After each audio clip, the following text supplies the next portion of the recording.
The market capitalization of the coin is used to summarize all that is taught in this video. I would also like to remind you to give my channel a like and subscribe to it so that you can stay up to date on future XRP news, as well as other cryptocurrency news in general.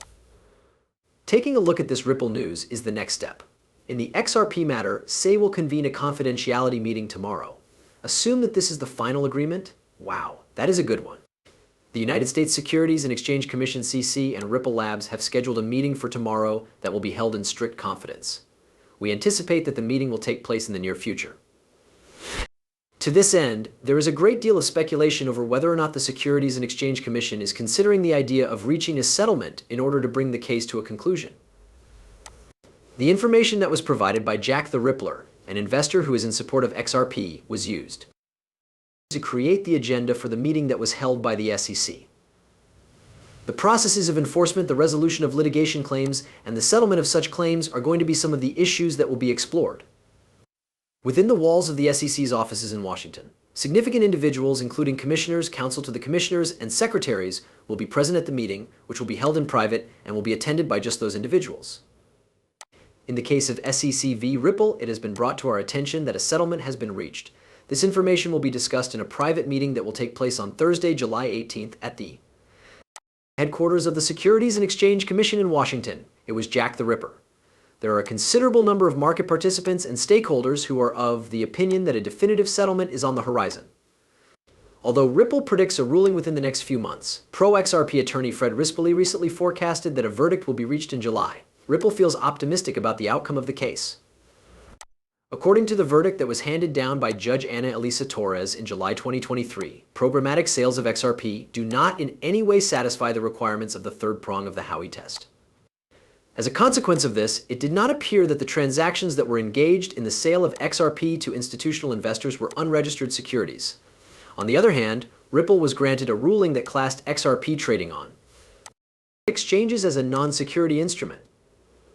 This was a partial triumph for the cryptocurrency. Ripple was granted this verdict.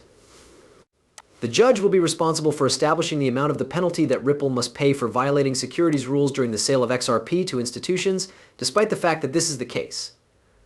Ripple advocated for a maximum fine of $10 million, despite the fact that the Securities and Exchange Commission (SEC) recommended a fine of $2 billion, as was indicated in prior. An attorney who had previously worked for the Securities and Exchange Commission named Mark Fogel made the following statement in response to a question regarding the probability of a resolution being reached in the dispute that Ripple and the SEC are now engaged in. To put it another way, since the case was initially filed, they have held around 150 of these meetings, which are held almost every week. Additionally, crypto Twitter was under the notion that a settlement was being negotiated at each and every one of those meetings. Fogel came to the conclusion that although this is the one, it is not the one. Consequently, the possibility of a potential deal being made is decreased significantly. The Securities and Exchange Commission would be unable to appeal any decision that was made in the case if it reached a settlement with Ripple. As the chief legal officer of Ripple, Stuart Alderode, thought on the verdict that was issued by Judge Analisa Torres, he emphasized that the decision that the court made regarding the non-security status of XRP will not be changed. As a means of providing more support for this argument, he mentioned that the Securities and Exchange Commission has announced to the court that it will not be contesting the ruling. On the basis of Ripple's lawsuit in California, it is important to take into mind the fact that the Securities and Exchange Commission (SEC) has the ability to dispute Judge Torres' secondary sales of XRP on the grounds that it is not a securities ruling.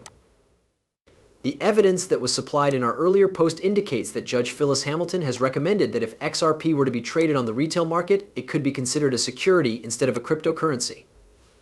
An additional factor that may be contributing to the increase in the value of XRP is the growing anticipation that the continuing legal fight between Ripple and the United States Securities and Exchange Commission is getting closer to a resolution. This is one of the factors that may be contributing to the rise in the value of XRP. There are a number of people who have projected that a formal resolution might take place as soon as this summer. Among these persons are the American attorneys Fred Rispoli and Jeremy Hogan. It is true that there are some who believe that the Securities and Exchange Commission is the underdog in the conflict that has been going on for more than 3.5 years, due to the fact that Ripple has been successful in 3 partial court triumphs throughout the year 2023. This happens. A little more than a year ago, Judge Torres issued the ruling that programmatic sales to secondary trading platforms do not constitute offers of investment contracts. This decision was taken in response to a question put forth by the court.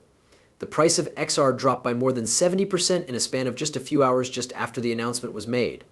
Once the other two victories were achieved, the asset responded in a positive manner. When the plan of the regulator to appeal the verdict was denied by the magistrates, and when CEO Brad Garlinghouse and Executive Chairman Chris Larson were found not guilty of any of the claims that were brought by the Commission, the outcomes of both of these victories were favorable. In reaction to the complaint that the SECV has filed against Ripple, XR price has taken action within the context of an ongoing litigation. There has been a wide range of price swings for the cryptocurrency known as XRP, which is associated with Ripple. These price movements include both downward and upward moves. XRP had a rise that reached a new high of 0.9 on July 13, 2023, in response to the rulings that Judge Torres made. Subsequently, the price of XRP dropped below 0.6.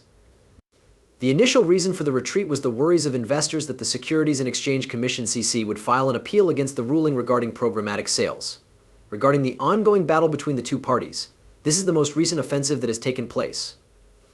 Warren has been a staunch opponent of digital currencies, and he has frequently issued warnings to his readers about the potential dangers that digital currencies may bring to the financial system, as well as to consumers. He has positioned himself as a supporter of the technology, and he is a former member of the United States Marine Corps, as well as an attorney who has extensive links to the Bitcoin sector. His role in the widely publicized legal battle between Ripple and the Securities and Exchange Commission, which finally resulted in the finding that XRP token sales did not constitute unregistered securities offerings, attracted considerable attention across the country. This decision will be implemented in the near future. On the market, the price of XRP is now 0.54 at the moment. Because the conflict between Deaton and Warren has evolved to reflect a more general proxy battle between pro-crypto groups and anti-crypto groups, the Massachusetts Senate campaign has become immensely relevant. This is due to the fact that the proxy battle has developed to reflect something more general. With the fact that the conclusion of the competition would have significant repercussions for the future of Bitcoin control in the United States, it is important to take into consideration the ramifications. The fact that the industry is willing to invest considerable quantities of money in the rivalry is an example of the apparent stakes that are involved in the situation. When it comes to cryptocurrency companies like Ripple, the first phase in the strategy process is to defeat Warren, who has been a persistent source of frustration for the company. The senator has been responsible for the passage of regulations that are designed to strengthen consumer rights and supervision in the market for digital assets. It is probable that the triumph of Dayton would not only eliminate a strong foe, but it would also clear the way for Congress to take a regulatory attitude that is more friendly, to put it another way. This would give Congress the opportunity to take a more favorable stance. The transformation of an established politician who is currently serving in office, such as Warren, will not be a walk in the park. The senator is a well-liked person in her home state as a result of her well-oiled political machinery. She has served in the Senate for 3 terms, becoming a well-known figure in the process. Dayton will need to construct a campaign that is not just strategic but also completely funded in order to be successful at overcoming the advantages that Warren possesses and winning the Senate seat. The cryptocurrency community will be entirely fascinated with the state of Massachusetts as the campaign progresses. It is possible that the outcome may have substantial knock-on effects, and it is not intended to be limited to the borders of the state. As a result, it will contribute to a shift in the national discussion over the control of digital assets. For neither of the two sides, the stakes have ever been higher than they are right now. It is important to note that the information that has been provided is not intended to serve as trading advice.